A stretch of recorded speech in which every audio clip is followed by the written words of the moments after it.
वरहमतुल्लाहि वबरकातुहू। दोस्तों, मैं अली आदिल इस वक्त दिल्ली की जामा मस्जिद में हूँ। अल्लाहु अकबर, अल्लाहु अकबर, इफ्तार का वक्त बस हुआ चाहता है। अल्लाहु अकबर, अल्लाहु अकबर।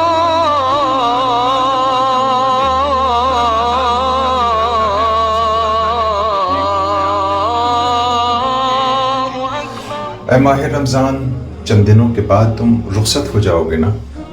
तुम दोबारा लौट कर तो आओगे, लेकिन मालूम नहीं हम मिलेंगे कि नहीं। तुम्हारे रोज़े कितने भी मुश्किल हों, पर तुम्हारा अलविदा होना बहुत ही गमगीन और उदास कर देता है। ऐ प्यारे रमज़ान, ये सहरी की रौनक, इफ्तार की खुशी और लज्जत, इबादतों का मज़ा सब तुम्हारी बदौलत ही तो है। ऐ रमज़ान, तुमने सिखाया दुनिया में जीने का खूबसूरत एहसास, भूखों और प्यासों की तड़प का एहसास, और सब्र दुनिया में रब की बेहतरीन इबादत है, ये भी सिखाया। और तुमने ही सिखाया दुनिया और आखिरत की कामयाबी का राज तक़वा है। ऐ माह रमज़ान, तुमने गलत बोलने, गलत देखने, गलत सोचने से बचाने की हमें मशक़ कराई।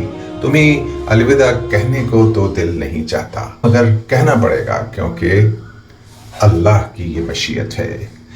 और ये सारे सबक देने के लिए तुम हर साल आते हो, मशक़ कराते हो, चले जाते हो, मगर मुसलमान तो फिर वही हैवान हो जाता है। बल्कि उसने रब के मेहमान की तो कदर ही नहीं की। कदर की कहाँ, नहीं की। मैंने देखा है कि मुसलमान तो जामा मस्जिद दिल्ली की सीढ़ियों पर रूह अफ़ज़ा के नाम पर नकली रंगीन पानी बेच रहा था। अफ्तार में 20 मिनट बचे थे और ये मुसलमान रोज़दारों के मुंह पर सिगरेट के धुएं छोड़ रहा था। और एक पकौड़ियाँ बनाने वाले साहब 2 रुपए कम होने की वजह से ग्राहक को मादरजात मुग़ल्लिज़ात बक रहे थे।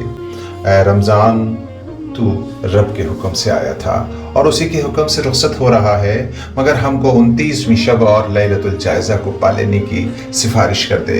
एक बार, बस एक बार पा लेने दे। ऐ माह रमज़ान, तुमको अलविदा कहने को हरगिज़ दिल गवारा नहीं कर रहा। अच्छा, एक वादा तो करो। ऐ अल्लाह के भेजे हुए मेहमान, तुम हमारे नाज़रीन और सामीन और मोमिनीन की ज़िंदगियों में अगले साल भी हम सब की सेहतों के साथ फिर आओगे ना। वादा करो। बेशक तुम क़यामत तक आते रहोगे, मगर हमारी ज़िंदगियों में आओगे। बस वादा करो, आओगे ना ऐ माह रमज़ान।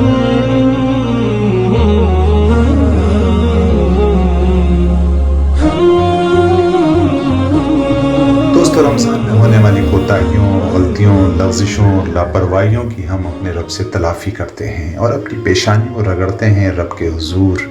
ये चंद जो दिन रातें बची हैं, चंद सातें बची हैं, इनको वसूल कर लेते हैं और अपनी पेशानी को रब के हुज़ूर में सजदे में रगड़ कर उससे तलाफ़ी करते हैं। ज़ाहिर है यही सजदा तो हमें निजात दिलाएगा दुनिया और आखिरत की हर मुसीबत और परेशानी से।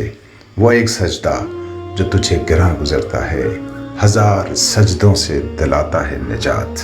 या अल्लाह, अपनी रज़ा वाले अमाल की हमें तौफ़ीक़ बरहमत फरमा। या अल्लाह, हमारी ईमान की सलामती के साथ लाज़वाल सेहत, इज़्ज़त और आफ़ियत इनायत फरमा और हिकमत बसीरत के साथ तेरे दीन वतीन की दावत की तौफ़ीक़ अता फरमा। या अल्लाह, हमारे मुताल्लिक़ीन, नाज़रीन और सामईन में जो भी बीमार हैं उनको मुकम्मल सेहत अता फरमा और मरहूमीन की मग़फ़िरत फरमा। आमीन या रब्बल आलमीन। दोस्तों, आज की दुआ के मुआविन हैं जनाब ज़हीर आलम अंसारी साहब। अली आदिल आपकी खिदमत में अगले उन्वान के साथ कल हाजिर होगा।